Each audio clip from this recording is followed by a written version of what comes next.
Yeah, thanks so much for this invitation. Next slide, please. I'll talk about field observations in the Antarctic and the Arctic, how we use those field data to inform our models, and then touch also on atmospheric impacts of this new aerosol source from the sea ice. I have to thank all my co-authors, which I did not list here. There's many colleagues, both at the British Antarctic Survey, University of Leeds, and also in Japan, the US, Germany, etc. You all will know who participated to this work of the last couple of years. Next slide. A quick reminder why we are interested in sea salt aerosol. Obviously, the main source of background sea salt aerosol is the oceans. However, recent field evidence showed that there is a source actually associated with sea ice. Why is sea salt aerosol important? One is it may influence atmospheric oxidizing capacity. That's the atmospheric self-cleansing capacity by releasing reactive bromine when you shine sunlight onto these small sea salt aerosol particles. And those reactive bromine species can then participate in the catalytic destruction of ozone near the surface, so tropospheric ozone, and also elemental mercury found in the atmosphere. And the graph you see here is a typical Arctic springtime observation where you have within a couple of hours really depletion of tropospheric ozone and mercury to nil levels of nil, and that can be tied back to that sea salt aerosol. Next slide, please. Another motivation to have a closer look at sources of sea salt aerosol is, in fact, the potential to use sea salt aerosol measured in ice cores as a proxy of past conditions of sea ice. Sea salt is very easily measured in ice cores in the Greenland and Antarctic ice sheets.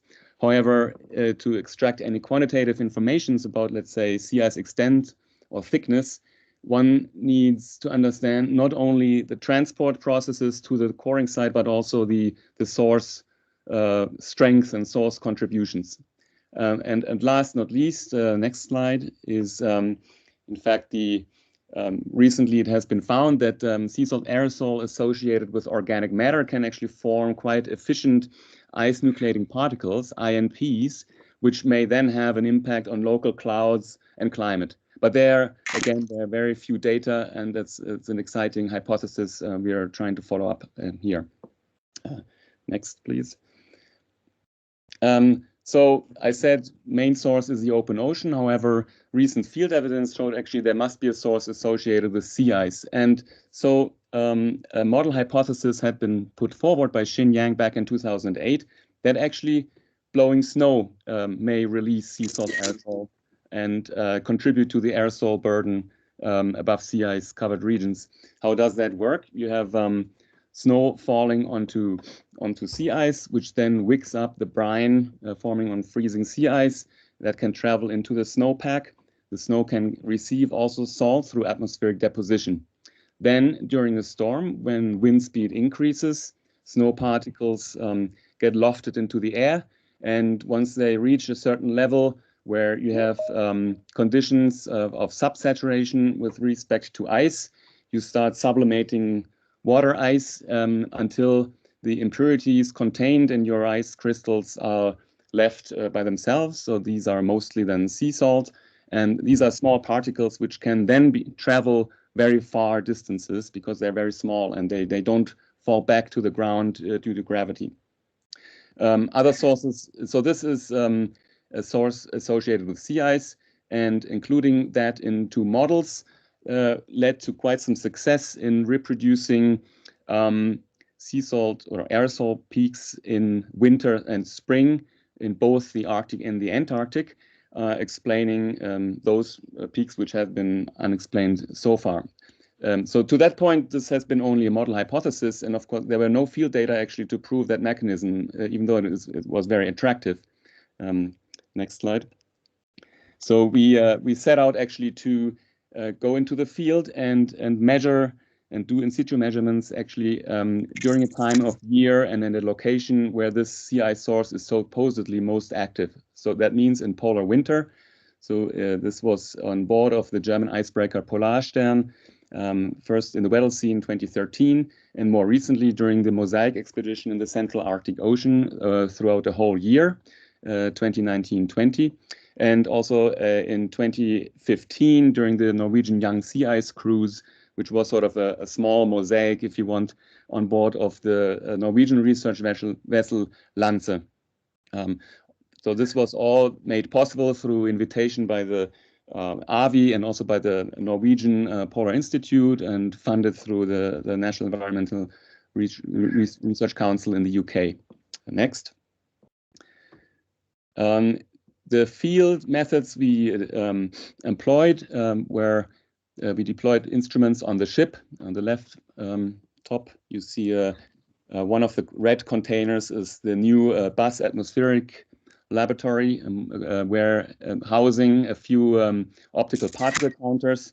We deployed instruments also on the crow's nest. You see here a CAPS probe, a cloud and aerosol particle spectrometer deployed on the crow's nest. And then, of course, very importantly, in situ measurements on the sea ice away from the influence of the ship. Here on a MET mast, we deployed snow particle counters and aerosol spectrometers covering the range of coarse aerosol all the way up to large snow particles in the air, giving you information on particle size and concentration.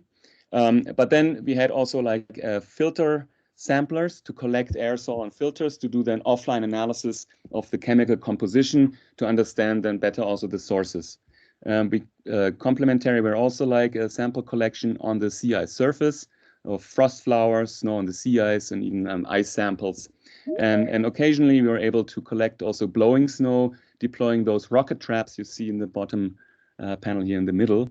And on Mosaic, we were curious also like at the vertical impact of this of any surface source, and deployed an optical particle counter and a filter collector on a tethered balloon to probe the lower kilometer of the atmosphere. And next. I go back into the year winter 2013 on board of Polarstern. We went in the midst of the winter into the Weddell Sea. The yellow symbols are all sea ice stations, and note that at most of the time we were more than 500 kilometers away from the next open sea. Sea ice concentrations were most of the time also in the vicinity more than 95%. Next. And if you click the button, you get now, an impression how conditions are of fieldwork on the sea ice in the middle of winter. This was possible only here because the temperatures were actually quite warm, -5 degrees Celsius, but strong winds. The searchlight in the back is in fact a Polarstern, and we were sampling snow and looking after our instruments here. Next. And I focus here just on one case study, which was typical what we saw during storms. This is a 36-hour period. So on the top, you see wind speed going from calm conditions up to like 30 knot winds. And at the same time, with the advection of warm air masses, temperature going up also from below -20 to -5 C. And then looking at the total snow particle count in panel B, as soon as the wind speed hits the drift threshold, you get lots of drift snow in red near the surface, and then also higher above at the 30-meter level. And also interestingly enough, as the wind speeds plateau out, you have a decrease in snow particle counts, and that has to do, in fact, to the strong rise of temperature. And that leads actually to the fact that snow crystals start sticking to each other, and it gets harder to lift them into the air. Looking at the total aerosol count in panel C, you see that with some delay, an increase near the surface, and then almost a very strong increase higher up as you have less snow particles in the air. And that is very consistent with this conceptual idea that as you have subsaturation, you start releasing sea salt from the sublimating crystal, and the increase happens actually on the side when you have less snow particles in the air. However, this is still semi-quantitative. I mean, some of that could come maybe advected from further away, or maybe there was an open lead somewhere. If you next, please, we look now actually at the chemical composition of both sea salt aerosol in D and in blowing snow in panel E. And the symbols depict, in fact, the depletion in sulfate. So what we did here, we looked at the ion ratios of sulfate to sodium and compared those to bulk seawater. And we see always values between larger than 0. That means we lost some sulfate to a process, both in the sea salt aerosol and also in the blowing snow we collected in the air. So in panel B, the crosses, this is samples from the rocket traps. So that indicates, first of all, similar depletion in both sea salt aerosol and blowing snow indicates, and in the snowpack, that the snow is not coming from the open ocean. Otherwise, we would have seen depletion of 0, and therefore the snow is really is the source. And if you do a mass budget calculation, more than 90% during those events came actually from a local source, locally produced by this blowing snow mechanism. And that is the advantage actually by looking at the chemistry in these faraway regions in the Antarctic. Next. As said, this is a process, the depletion is a process associated with sea ice formation related to the precipitation of the mineral mirabolite, sodium sulfate. And as you remove sulfate or start precipitating out that mineral, you expect a development of the depletion of sodium and sulfate depicted by the red line. Next. And when we plot all our snow samples, they're quite consistent with the model prediction. And the next one, also the aerosol samples as well. They're shifted a little bit to negative sodium depletion that is likely due to an artifact on the filters. But overall, the depletion we see in sulfate is consistent with the precipitation of mirabolite and can be then used sort of as a source tracer of that aerosol we observe above sea ice. Next. And then you may ask, yeah, is this important, that source in winter or spring above sea ice? And here we plotted the size distribution of particles measured above sea ice in red and above the open ocean in black, and compared then calm with stormy periods, so open symbols when it was calm and full symbols when it was very stormy. And one conclusion here was that the relative increase above sea ice was as large, at least, as above the open ocean. So in summary, the blowing snow source can actually, under certain conditions, rival that of the open ocean on a per square meter basis. Next. Now I move to the Arctic, and this is the most recent expedition, Mosaic, 2019 to 2020, when we deployed our instruments on Polarstern. I was able to join on leg 3 from February all the way to June, stuck there due to Corona, a little bit longer than expected, to carry out in situ measurements. We were drifting quite fast across the central Arctic, as you can see, during that time period. And that's where the most recent data set is coming from. Next. So this is the whole data set of wind speed around the years. You see in black, in fact, every time wind speed went above the modeled drift threshold, so we should have plenty of storm events to analyze blowing snow in more detail, provided that there is actually snow available to blow. That's only the case, of course, in winter before the melt period. Next. Here's the month of March from Mosaic, showing top panel again, wind speed above the threshold. Bottom panel is the snow particle counts. Every time you go above the threshold, you have large number concentration of snow particles. And then in the middle panel, you see the aerosol in the size range. We expect to find sea salt aerosol, and it's at many, but not all. You see also an increase in that aerosol size range, basically. That is, again, it's not a full proof, because some of that may come from the ocean, or next, in this case, we had actually a local lead forming upwind of our measurement mast, and only then further constraints through the chemistry will then tell us if this is actually a locally produced aerosol. And that's ongoing work, in fact. Next. Just here again, some scatter plots showing the total number counts of snow particles with its wind speed. You have lots, of course, once you go above a certain threshold. And next is the same scatter plot of total number counts of the coarse aerosol. Is a less clear relationship, but overall an increase or higher counts when you have high wind speeds. Again, the finer detail will come from the chemistry, since in the Arctic you have large contributions of anthropogenic sulfate from mid-latitude pollution. We cannot use the same fingerprinting method, chemical fingerprinting method, as in the Antarctic. So that's why we are measuring currently the stable isotopes of sulfur and sulfate to separate anthropogenic from marine sulfate. Next. I go quickly over the modeling. Of course, many people have used that idea, but the measurements now inform the model and constrain the range of model parameters. Next.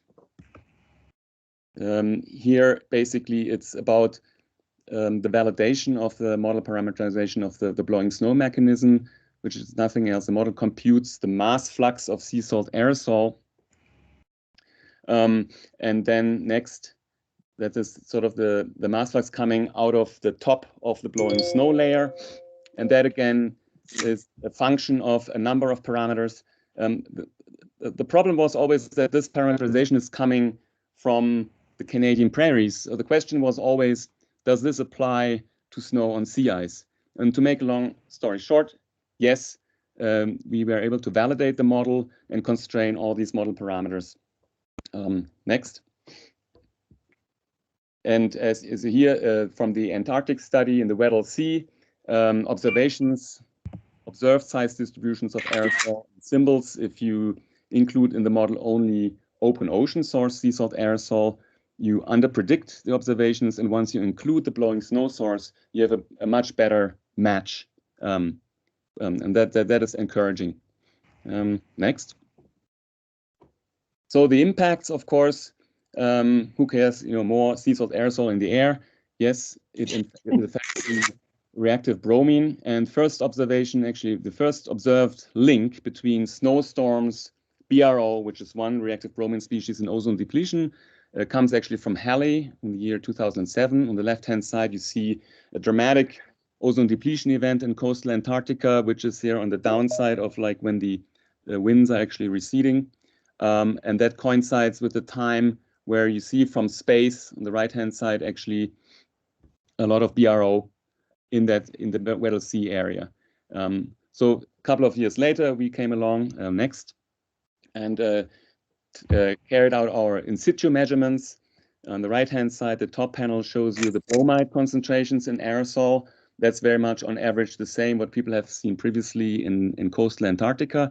But when you look now at the depletion of bromide, so when you think that bromide may participate in these photochemical processes destroying ozone, we found, in fact, that bromide is depleted in the aerosol and up to 60%. So we found that there must a net bromine flux from aerosol take place from the aerosol phase, and leading then or triggering those depletion events.